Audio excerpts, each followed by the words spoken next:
very strong relationship with God, so prayer definitely works for me. I have children and grandchildren matters, you know. The change starts at home, you know. So as long as you have a support system that believes in what you're doing and supports you in what you're doing, you have everything you need. Go to places like morethanavote.org. There are many different places that will encourage you, inform you, and they will put you with groups of people that feel like you, that are ready to take action. So no one has to go about this alone if they want to do it. Yeah, yeah, we're stronger together. People have been saying it, but that has much more meaning now that we are in our movement, not just this moment.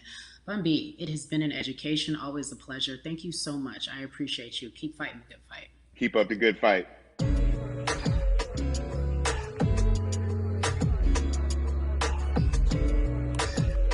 Yeah, la la. So our next guest, I have to admit, I'm a fan, but there are so many different people that we could talk to, and I thought it was so imperative that we speak with her. You know her as Molly on the huge, successful show Insecure, HBO's Insecure. She also has a comedy special highlighting her Nigerian roots, and she's an amazing podcaster. Let's welcome in Yvonne Orji, everyone. You have such a beautiful way of making things funny, giving us our medicine with some candy, right? The humor and the healing. You bring all of that to your space. And right now, as you look across this country and how everyone is so broken and so upset, if it's not social injustice, it's the pandemic, it's depression, it's unemployment, the list goes on and on.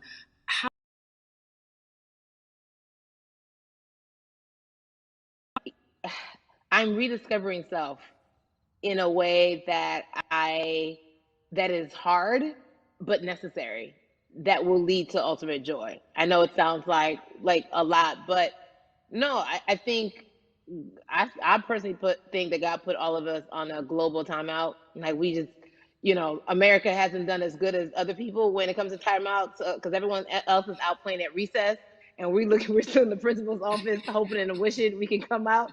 But I think that if we settle into the timeout and really learn the lesson that we're supposed to learn from this season, I think we'll emerge better. We'll learn how to play well with others in more ways than one. And so personally for me, I'm taking this time to learn me in a new way. I feel like I'm being ushered into a new season, and I'm getting still, because sometimes the busy confounds the work that we're supposed to actually be doing. We're busy doing other stuff, but we got work that we need to do on the inside. And I'm leaning into it. I'm like, dang, I thought I was gonna be able to rest like everybody else. And God's like, nah, we got work to do. You know what? And I think that's what everybody is saying about 2020. It's demanding that we be better. And you said it's a global timeout. What do you mean by that? Yeah, it's like everyone sit down, be humble, to quote the great prophet Kendrick Lamar. But like, no, seriously, sit down and let's reevaluate some things. Let us unearth and shake up the things that we have been trying to hide within ourselves, within our nation. I think America is going through an unraveling right now, a much needed, a much necessary one. And I think all eyes on us, right? There is no, oh, I was on the subway for an hour, so I didn't miss that thing that happened. No, everybody was home. Everybody, was watching when George Floyd died, and everybody, no one could hide it. Everyone was watching when Amy Cooper called the cops. Like, this is a time where it's like, oh, we can't pretend it away. We can't excuse it away. No. It's a global timeout. Sit down, watch, and let's learn. And globally, it's like, hey, we were going business as usual, but it ain't usual no more. Like that's old. Anytime change occurs, it's very uncomfortable. And so right now we're sitting with we're getting we're getting comfortable with the uncomfortable. The minorities, we've been comfortable with being uncomfortable, because that to me explains just the existence for whatever we want to do, how we break into our careers, how we live our lives, how we find ourselves one of the few or one of the first. And that's a lonely road. When you look at, and when you talk about this global timeout, everybody had to pay attention to Amy Cooper. Everyone had to pay attention to George Floyd. How is that helping us as a people, as a country, during our global timeout? I think, well, one, we're not minorities, Carrie. You already know it. It's like these labels that they put on us. It's like the same way of saying like black on black violence. Also, there's no white on white violence. It's branding. Yeah, right. It's all branding. Yeah, you're right. It's like white people kill white people every single day. So no, there is no black on black violence. And if you say black on black violence, well, then let's brand white on white violence. Like, I watch Investigation Discovery. Ain't too many of us been featured. So, I just even like, but to answer your question, what does that do? I think what everyone expected is what has happened in the past when the world was still open, right? In that, okay, you had everyone from Trayvon Martin to Castillo to Sandra Bland. You had all of these lives lost, and black people made some noise.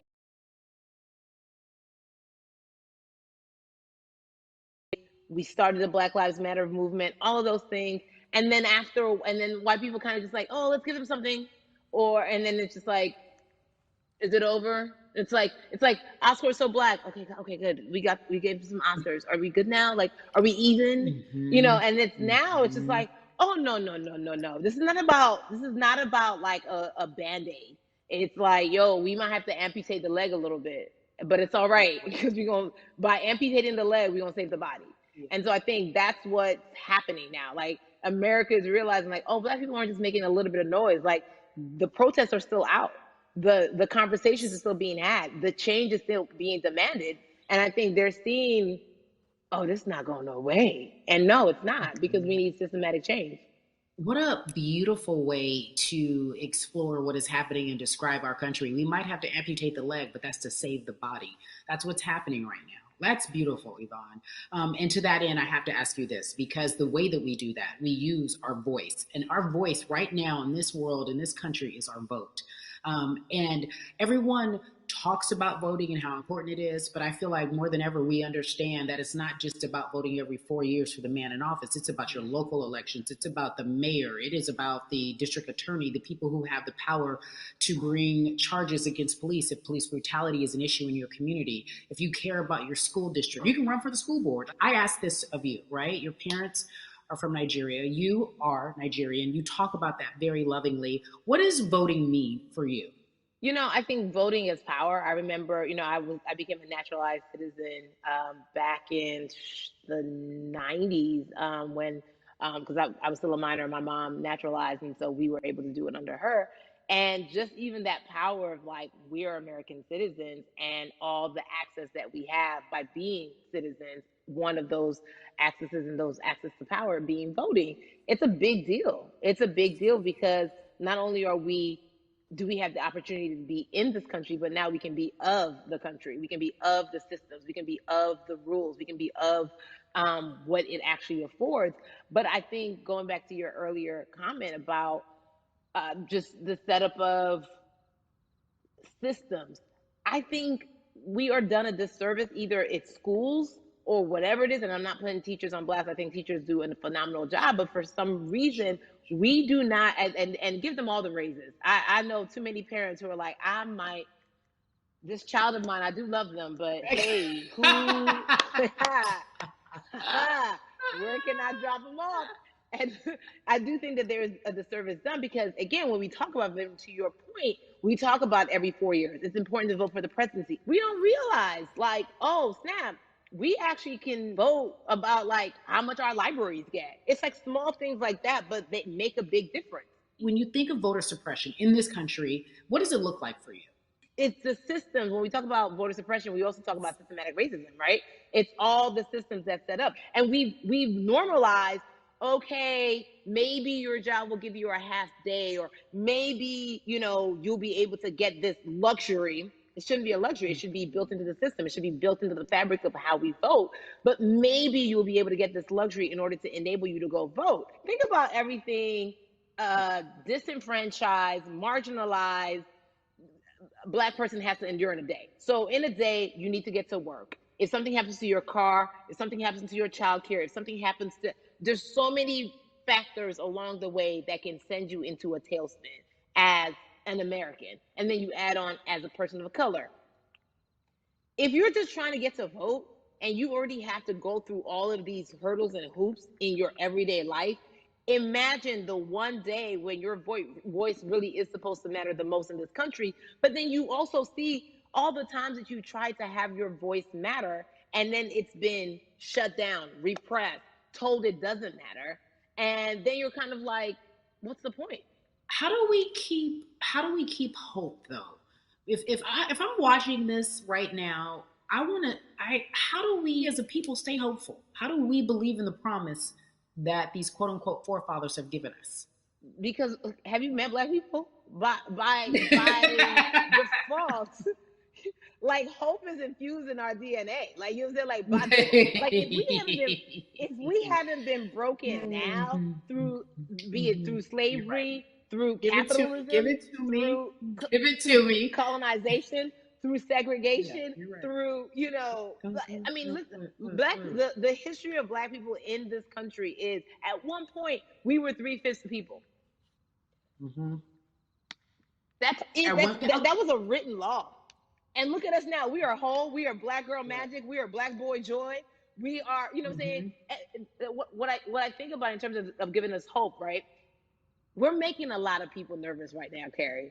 We're making a lot of people nervous right now because they're like, dang, we put all these obstacles in their way, and these jokers are resilient. But that should give us Harlem shaking it right now. Can't stop, won't stop.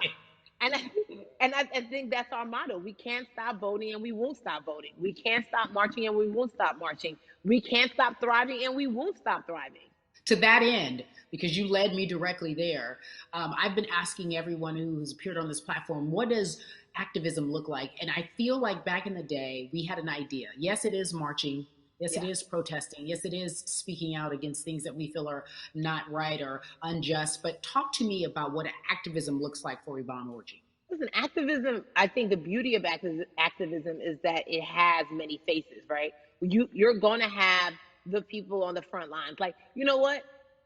Martin Luther King marched, but there were a lot of women who were in the homes like, hey, BT Dubs, when they come back, this is how we support all the people who are marching on the front lines. And we're going to be here doing what we know to do best here. And you know what? Somebody needs to bail them out of jail so now we need to be in the community, getting money or whatever it is. So it's like everybody has a position to play. And so play your position like a shortstop, bruh. So whoever you are and whatever you do, play your position. So activism could look like, you know what? I'm not the one that's built to be on the front line, but you know what? My pockets go deep. So I'm going to support the people on the front line. I'm a comedian. Black joy is a form of activism. There's always a call for entertainers or celebrities that have the platform to do something. Why aren't you speaking out? I'm not a believer in thinking that it's mandatory. Like you said, everyone can be an activist and be activated in different ways. But talk to me about the connection. Talk to me about the marginalization in your world and how you feel like it even inspires you to say more and use your platform to do more. Beneath the surface of what we do, like Lisa Nash says, it's the who, right? The who is the person who's going to be like, hey, let me call this out. Either blind racism, in terms of overt racism, in terms of ways that we can be better, in terms of ways that we can actually be more uplifting to the community that you may not even realize that you're serving. Before I let you go, talk to me about the urgency, in your opinion, for people to vote, our people to get out and vote this coming election. Yeah, I mean, guys, if you think you're tired now, I'm telling you right now, we cannot take this sitting down. We can't take this jokingly. I understand that it may be hard to figure out who to vote for, but at the end of the day, we got to vote for our families. We got to vote for our legacies. We got to vote for continued progress. We have to vote for upward mobility. We have to vote for equality in a way that is long lasting. And if we succeeded before, we can do it again. You talk about the hope. This is the time. This is not the time to give up. This is not the time to pretend a way that we haven't made progress. We have. There's still much more to be done. And you know what? We might have to get to a point where we pass the baton to our children and our children's children, but we still have work to do now for that generation. Yvonne Orgy, you are everything. You are Molly, but you are not Molly, but I love you so much as Molly on HBO's Insecure. You are an amazing podcaster, Jesus and Joloff. Shout out to Lovey. And then we also have movies. Like you, the world, you're a model, a cover model. Also, wait, don't let me forget your hugely successful stand-up comedy special on HBO. Girl, you're doing it all. And I am so grateful. You are truly the dream, not just the American dream. You're the black girl, brown girl, do it all dream, the immigrant dream, everything. You're a beautiful, beautiful soul.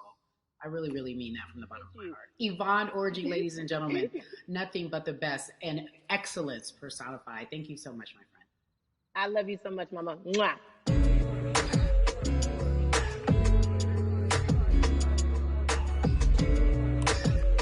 Yeah, la. So Atlanta has been one of the hotbeds in terms of political unrest and social injustice. We've seen so much happen in that city, and we've also seen so much come from that city, including one of our very own founding fathers of the civil rights movement, and that's Martin Luther King Jr. But right now, we want to welcome in someone who has used his platform to talk about voting, to talk about racial injustice, and how he's trying to help. Atlanta's very own Russ joins us now on We the People. Russ, I'm not going to fan out and tell you what some of my favorite songs were that I listened to repeat on yours. We're going to get to the topic at hand. So amazing. We got to talk about, recently you did an interview where you shared your outlook on culture and music. And you also were very candid about the fact that you have a privilege and that it's necessary for you to give back. Tell everybody about what that means. It's very obvious, I'm white and I'm in Black culture and I'm benefiting financially off of it. So I feel like if you're a white person financially benefiting off of Black culture, you have to put finances back into Black culture. It's just that simple. The screenshots with your feelings, it just comes off like fake empathy because it comes off very dismissive and very oh, that sucks for y'all, but anyway, back to what I was doing. Have you felt that way always, or is it now because of the time of where we are in this country? I've always had the feeling. I think now it's just obviously elevated. It's a new level and there's new, it's to the point now where you can't, first of all, you can't not say anything. Second of all, though, I just think saying something isn't enough anymore. I think, if you have the ability to put money back into a culture that you're financially benefiting from, you have the ability to, you should. It's interesting that you talk about it in that way because some people do believe that silence is the best way to go because it's hard to talk race, especially if you're white and you're in the Black culture. People just feel as if they can't talk about it. They feel awkward. They feel as if they don't have the privilege or the voice or the words. How do you find yourself right now in terms of interacting with people when they want to talk to you about social injustice, police brutality? What's going on in this country right now? Well, first of all, picking and choosing whether you want to be silent or not about race, that's a privilege in and of itself. But no, I mean, I try to just do my best to listen to the Black people around me and the educated Black people I have in my life. So I do my best to not act like I have all the answers for everything, especially in a culture that I'm not from. But that's why when we decided to raise the money for Black Lives Matter organizations, when we raised $500,000, we got on the phone with some of the women who started Black Lives Matter. I got on the phone with Tamika Mallory. I was on the phone with Karen Civil and talking with my friends to make sure the money went to like the correct places, and people who really need it. It's just about listening. That's all. It's about listening. Let's talk about that for a moment because the way I think of activism, for me, it looks very differently. It's not necessarily just protesting on the front lines. I think that's great. But what about being an activist in the way in which you have decided to be one? What inspired you? What did it look like? You said you raised money for Black Lives Matter. What did you do? Mm-hmm. Walk us through everything that you did and how you find yourself in this moment right now. So for me, it was 3 years ago, I had like a string of festivals. And I decided that I was going to wear T-shirts with a message on them because I figured what better time to use a platform than in front of, a bunch of people. So one of the T-shirts I wore was, if you want to change the system, speak up, white silence is pro-racism, the whole thing. And it didn't really it kind of got swept under the rug back then. But, when all this stuff started happening again, and it's been happening, the police brutality against innocent Black people. I was like, man, I'm not the biggest artist in the world, and I certainly don't have the most white fans in the world, but I got a good amount of people that I can definitely mobilize and turn into some money. You know, and so how am I going to be in Black culture and not be outspoken about racism? And then I got to ask you this, because you grew up in Atlanta, so that gives you a heads up, depending for so many people, because you're in the crux of that beautiful Black city where there are so many wonderful Black leaders, home of so much great music and things that speak to our culture right now. And we are really, really getting our word out, especially with this platform today, and saying that we must use our voice to vote. Talk to me about what the importance of voting for you in this upcoming election. Yeah, so full transparency, I had never voted before, ever. And because, I was one of those people who was like, my vote doesn't matter. And, I don't know, maybe it's because I was younger, maybe it's because I really thought that, or I don't know, but I just think that it's got to, now this is a bit of a privilege to say it's got to a breaking point for me, because obviously it's been past the breaking point for Black people. But I think that as a whole, the young people need to get out and vote, because we're the ones that never show up. You know what I mean? We never show up to vote, but we're the future. So it's like, look, we got to go out there and vote, and then whatever happens, but at least we did our part. You got to do your part. You're very candid in saying that you just decided to vote. And I think there's a beautiful irony in the fact that you have your fans saying, because of you, I'm voting. Right. And there's something beautiful about that. But I want to know why now for you. Why in this moment is it important for you to vote? And what hit your spirit to say, yes, this is the time to do it? Honestly, because I think that George Floyd really woke up a lot of people who, including myself, who I was vocal and outspoken about racism. I put it in my lyrics. I put it on T-shirts. I would talk about it in interviews. I was vocal about it. But that video in that moment, I think me, along with a lot of other people, just kind of was like, all right, words are simply not enough anymore. We got to do something, whether it's raising money, whether it's voting, or all the above. We got to do something, and I'm ashamed that it took that for me to be like, I need to raise money and I need to vote. It's a shame. And I don't know, I guess it snapped a bunch of people out of it, and even if you were vocal and whatnot, it's time to actually put your money where your mouth is. It's time to go vote. It's time to just stop talking about it and be about it, and it's been time for that. But like I said, I'm ashamed that it took me this long to actually really, really be about it. But I'm here now. So Russ, we all know that this is going to be your first time voting. Tell me what that experience is going to be like for you in terms of what you're excited about. I think you know what it's going to do for me. It's going to let me know that I'm contributing to something bigger than myself, and I'm actually putting my money where my mouth is, and I'm being about it. Because for so long, and I know I'm not alone with this, but standing on the outside and just screaming about this and that and this should change, and it's like, all right, but did you vote? And so I know it's gonna feel good to know that I played a small role, and that's the problem. I think the mentality of like, my vote doesn't matter needs to be changed to, my vote, albeit small, does matter. It's a role I'm playing, and if I play my part and you play your part and he and she plays their part, then we make a difference. But it'll feel, I have a feeling it's gonna feel very, very bigger than me. I mean, I think when you realize that giving actually feels better than receiving, that's when you start wanting to do your part and contribute. So voting is an easy way to give, Yeah. To whom much is given, much is required, and you have been given a huge platform, and we are so grateful for you, Russ. Philanthropist, artist, community activist, first-time voter. We appreciate you for doing this, okay? Thank you. I appreciate y'all.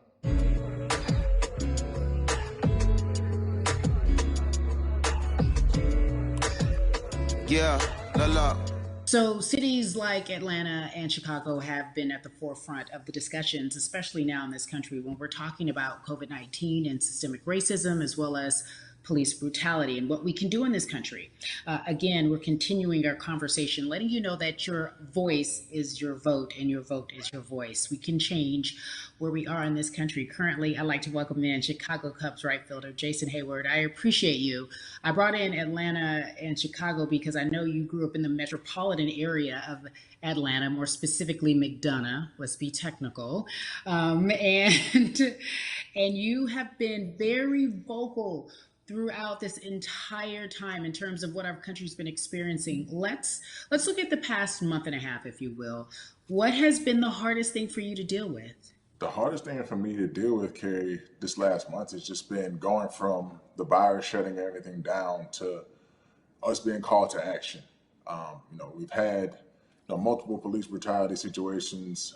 We've had people protesting, wanting to get the message out. But I really realized that I need to be a part of the positive message and make sure that doesn't get lost in all the chaos going on, for people to actually hear from a reasonable, respectable person who cares about everyone involved. A reasonable, respectable person who cares about everyone involved, which leads us to More Than a Vote. It is a beautiful collective of Black athletes and artists. You are a part of that. Talk to me about why that's important for you right now, and this be a part of that collective. To me personally, it's important to be a part of that because I've somewhat used baseball and my craft as an excuse to not get more involved in voting. But I can't any longer use baseball and work as an excuse not to get educated, and not also to show people, like, at any moment in time, any walk of life, we can make a difference. So tell me in your words, what does activism look like for you? In my words, it looks like LeBron James, the biggest athlete right now on the planet, speaking up and breaking the ice for everyone. But I think for the first time, people see and hear from us. So now we have white teammates, we have other people speaking up and realizing, okay, like, this is how we go about doing this. And to me right now, social media, athletes speaking up, entertainers speaking up, like we're trying to do with More Than a Vote. You said something I thought was so key, because covering sports for so long, I know that it's tough for Black players specifically in Major League Baseball to talk about how they feel.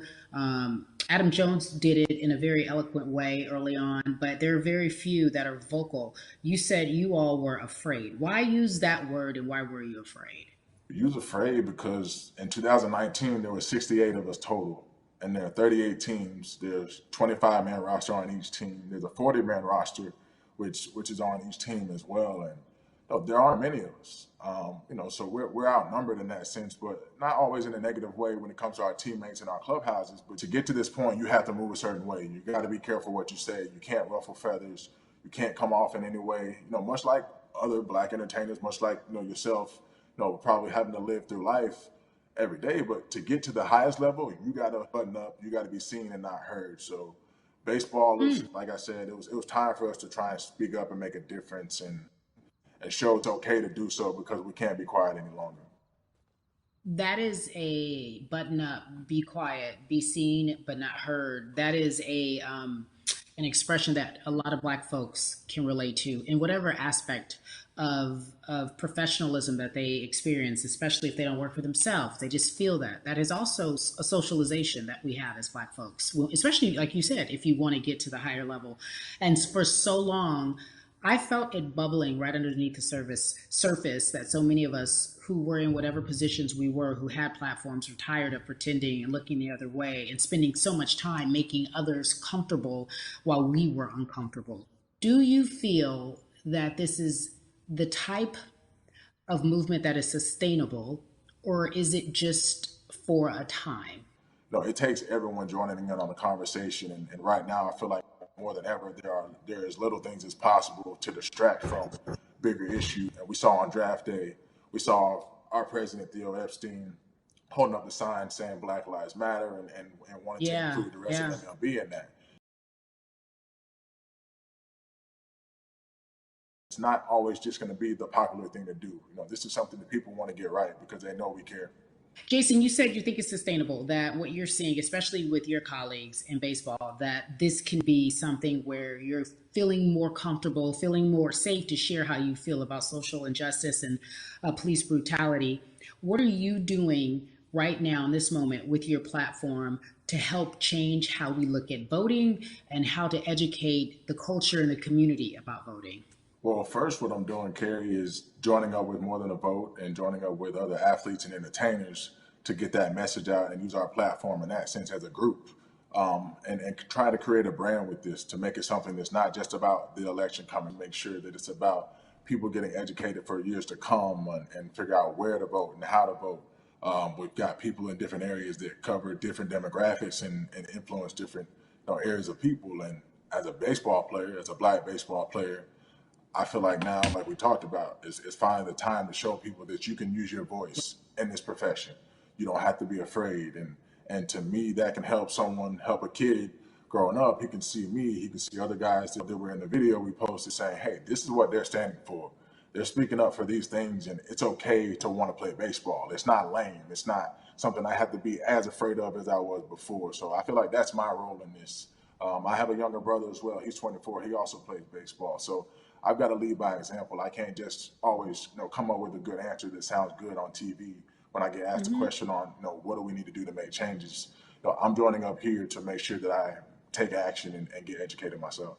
For one, so many people, I feel like in Atlanta, they're on the move. Or when you want to try to make a vote and try and cast your vote, you have to do it by mail. You have to sign up for the absentee ballot.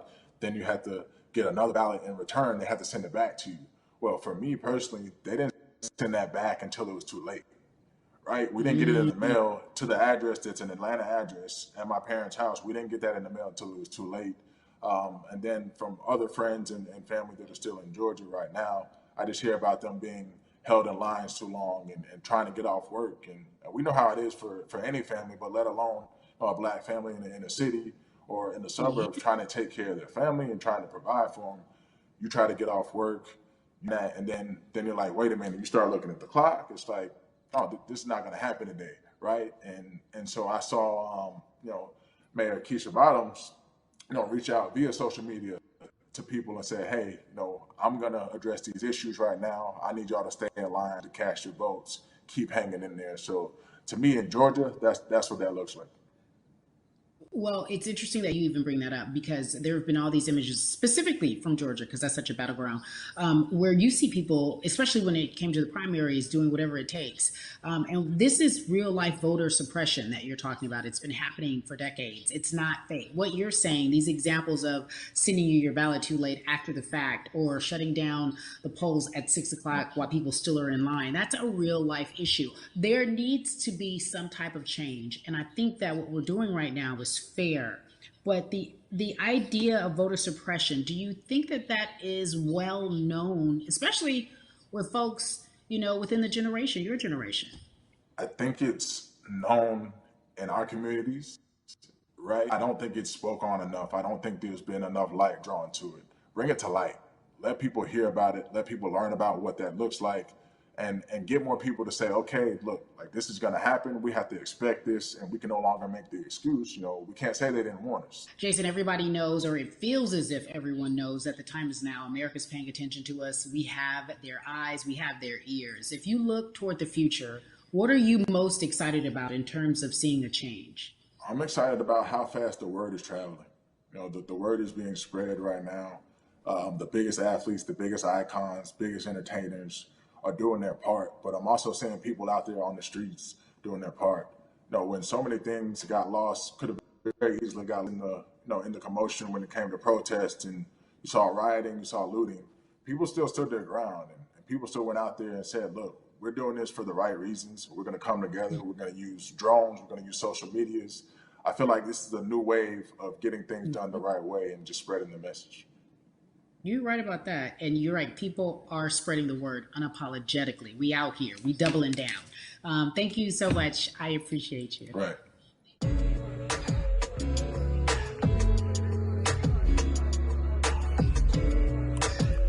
Yeah, la la. Hey, everybody. I am so excited to welcome a friend, a brother, family member, if you will, former colleague, NBA great, sports analyst, philanthropist. He does it all. And he's here to give us his time and his platform to talk about something that is so important, and that is voting. Everybody, welcome Jalen Rose to We the People. Talk to me about how important it is for the people who know you and love you and look up to you. Why is it so important that you use your platform to talk about voting?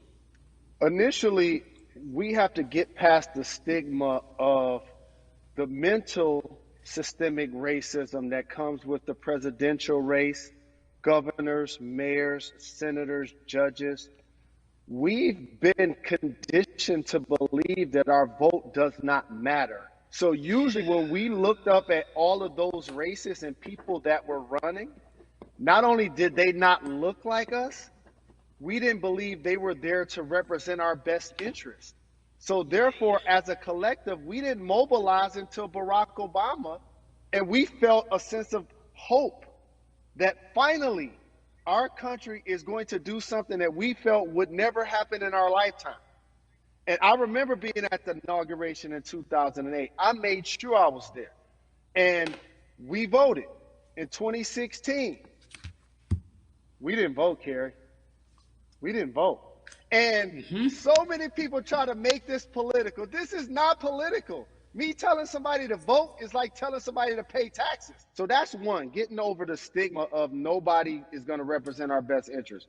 And then number two, the reality is that the person that gets the most votes doesn't necessarily win the presidency. That's uncomfortable right there, because that's actually what took place in 2016. The Electoral College chose the president. And if you put all of their pictures up, I'm pretty sure they look a lot more like each other than they look like you and I. How about that? And then the third thing, especially in urban environments, oh man, they create barriers for us, Carrie. It's like you got to jump over the fence, you got to run past the dog, you got to jump on the hood of the car. The lines is 5 hours long. You get up to the poll and they don't work. Elderly people working in the city, while they got the young people who understand technology working in the suburbs. Like, these are all systematic things that try to discourage us from voting. And then finally, we don't have a day off to vote. We need to work. So we don't get a day off. It's going to be a full day, and I got to work to pay my bills. So you know what I'm going to do? I'm going to mail in vote. And you know what you want people to realize? That counts too. So your vote will be counted if you're able to mail it in. So those are a few things that I hope that we can do and mobilize. And shout to LeBron and his team. Shout to you and everybody involved. We will make a difference. Well, let's talk about more than a vote. There is a Black collective of athletes, of artists coming together and saying voter suppression is a real deal, especially in the Black community. When you just talked about, I got to work, so I can't go vote. And then when we do get in the booth, just in case we don't have to work, do we know who we're voting for? Not only do we have to vote, we got to be educated. And it's not always even about the man who's in office or the woman who's in office for president. It's about your local elections. It's about the people who are your DAs, your state DAs, like the people who actually make change in your community, who will change police brutality, who will make sure that your community is taken care of, who will defund police and hope that they can help you in stopping police brutality. So talk to me about why you decided to be a part of More Than a Vote and what it actually means. Well, it means a lot to be involved with such an impressive collective, as you mentioned. And I said this multiple times, and I know it can be uncomfortable when I say it, but a lot of times we have to get to the root of the issue before we find a solution. And the quote was, I wish America loved Black people as much as it loves Black culture. And this collective, by the way, represents in a lot of ways what's encouraging, but also sometimes disappointing about our role as Black people in America. Because we were brought here as labor and to entertain. And we use those vehicles to get paid and move to the suburbs and be the idols of white kids.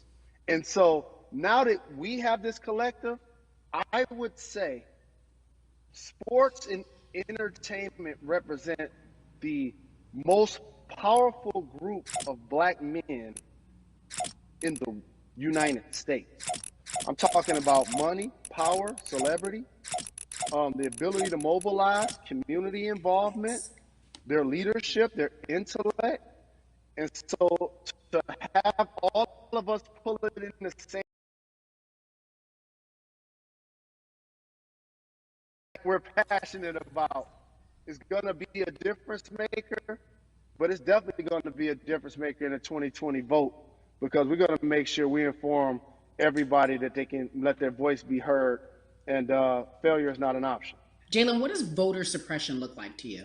A perfect example took place recently, Carrie, in Kentucky. It was 6 p.m. at night, and so many people were standing in line enthusiastic to vote. And you know what they did? Locked the doors. And you know what the people did? They continued to bang on the doors, continued to bang on the windows. They continued to let it be known they were not going to leave the premises until they got a chance to vote. And you know what ended up happening?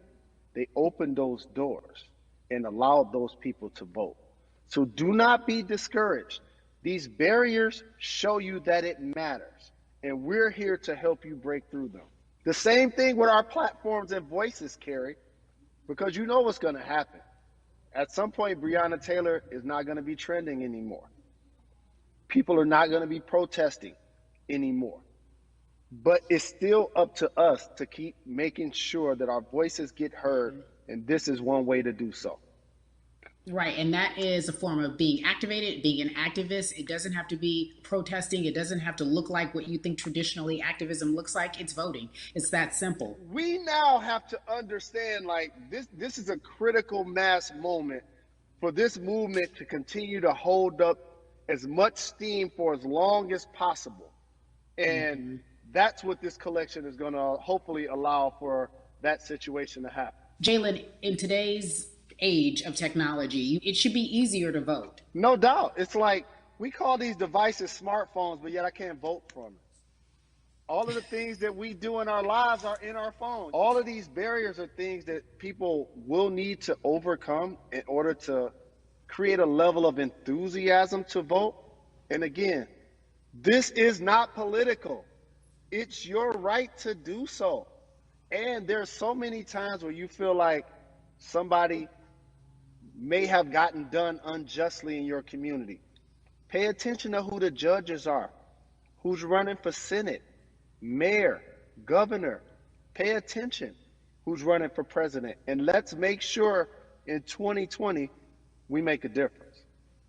Why is more than a vote so important and invaluable in our community right now? Well, because right now, I think we have an opportunity to let our voices be heard louder than ever. Anytime you see the mobilization of white kids holding Black Lives Matter signs, that means there's a breakthrough. Now, what happens with that breakthrough is the next step.